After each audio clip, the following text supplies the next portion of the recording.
हमारे हिंदुस्तान में ना एक बड़ी मस्त चीज है कि यहाँ पर जो इलेक्शंस होते हैं ना, इसको बाय गॉड त्योहारों की तरह सेलिब्रेट किया जाता है।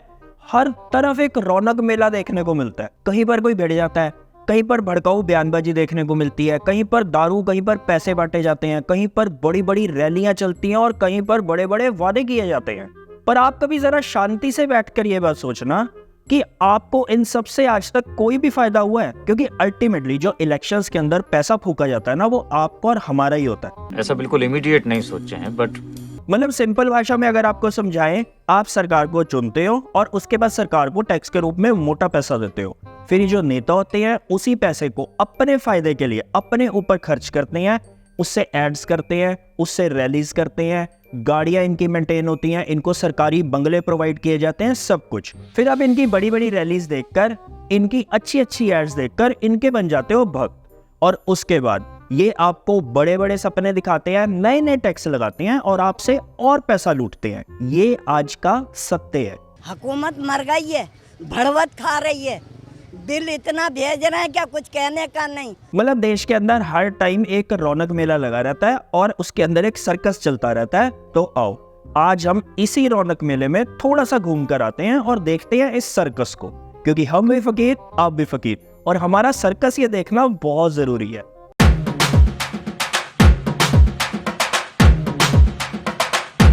हम्बा हम्बा रम्बा रम्बा कम्बा कम्बा।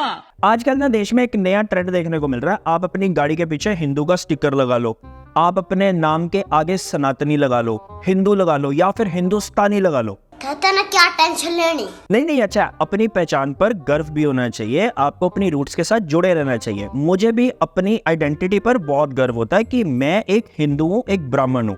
लेकिन प्रॉब्लम कब खड़ी होती है? प्रॉब्लम तब खड़ी होती है जब आप नाम के आगे तो लगाते हो हिंदुस्तानी, और बातें आप खुद ही सुन लो। हिंदू बन जाओ, हिंदू से ही सामान खरीदो, हिंदू को ही नौकरी दो। अब इन दीदी का नाम है काजल हिंदुस्तानी, और ये दीदी क्या कह रही है? ये दीदी कह रही है कि आप हिंदुओं को ही नौकरी दो, आप हिंदू से ही सामान खरीदो। टमाटर भी खरीदने हैं तो हिंदू से ही खरीदो, चाहे 1 किलो की जगह आधा किलो खरीदो, 10 रुपए महंगे ही क्यों ना खरीदो, पर खरीदो एक हिंदू से। आपका हिंदू भाई यदि 10 रुपए टमाटर महंगा दे रहा है तो 1 किलो की जगह आधा किलो लेना, मगर हिंदू भाई के पास से ही लेना। एक तो दीदी आप टमाटर याद मत करवाओ, आप कोई भी और सब्जी का नाम ले लो, आप घिया का नाम ले लो, भिंडी, टिंडे, लौकी, कुछ भी बोल दो, पर टमाटर नहीं, नहीं, बिल्कुल नहीं।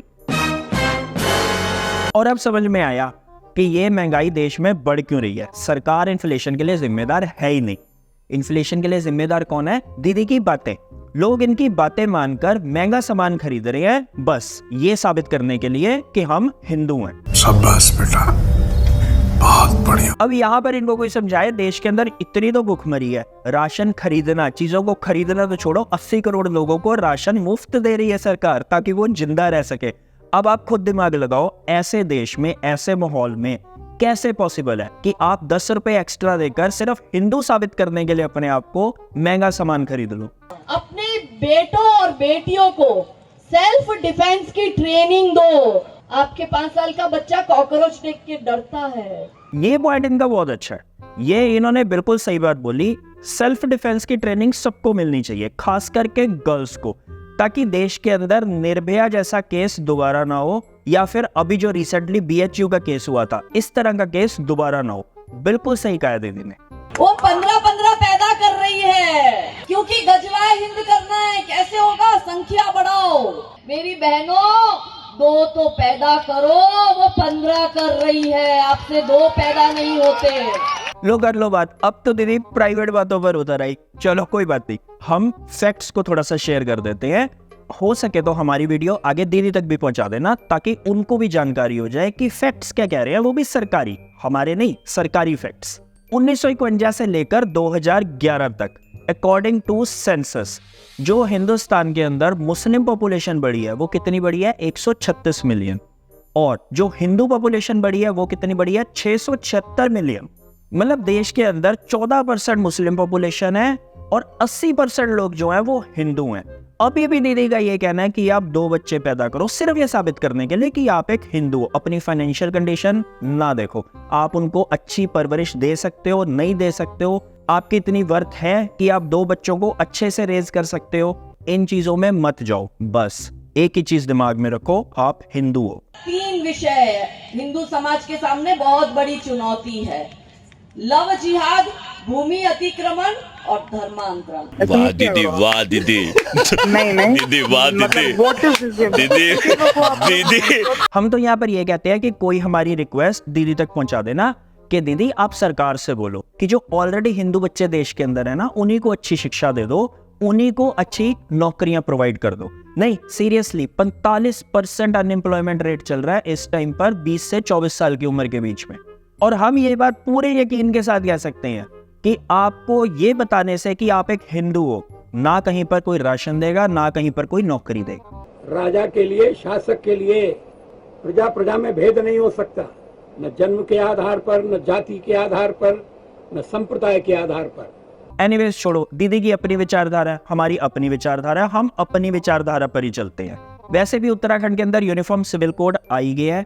अब इसके बाद बारी है आंध्र प्रदेश की और गुजरात की, क्योंकि वहां पर इसको लेकर कमेटियां बन चुकी हैं।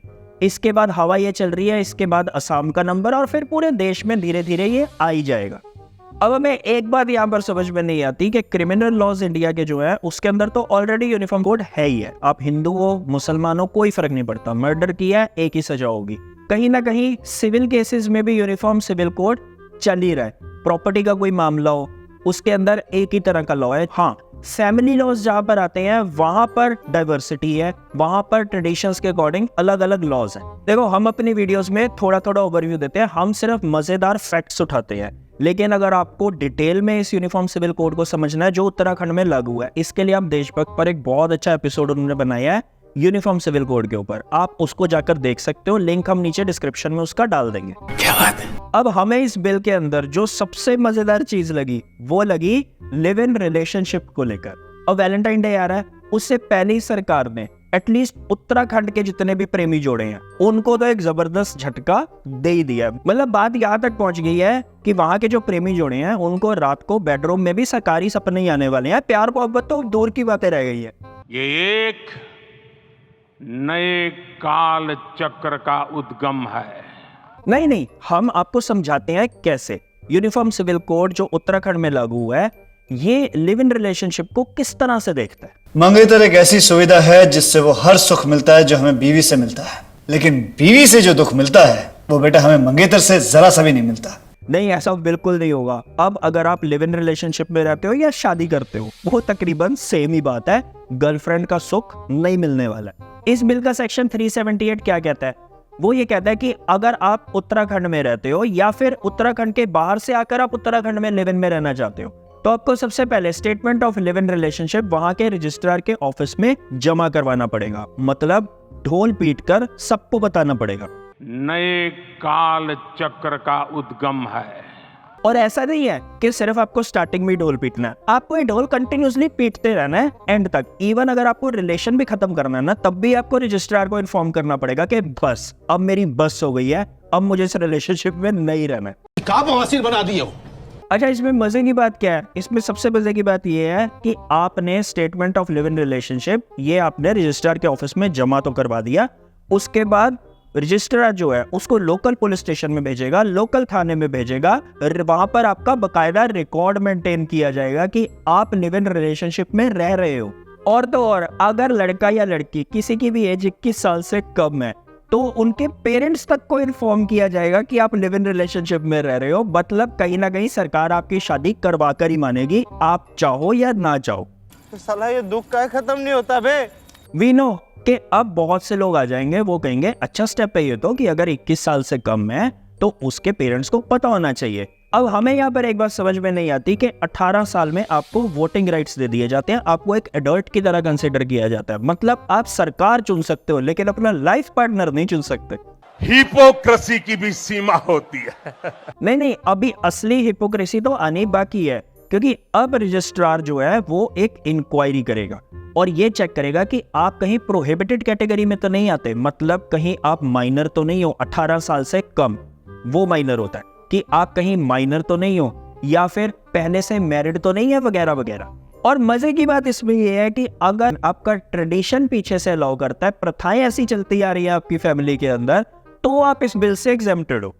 मतलब मान लो आपके यहाँ पर बाल विवाह की प्रथा चलती आ रही है, जैसे राजस्थान में कहीं कहीं आज भी ये प्रथा चलती है, या फिर आपकी फैमिली में ये ट्रेडिशन है, ये प्रथा है कि आप मैरिज के बाहर भी एक रिलेशनशिप रख सकते हो और ये सब पब्लिक पॉलिसी एंड मोरालिटी के अगेंस्ट नहीं है, तो आप एग्जेम्प्टेड हो।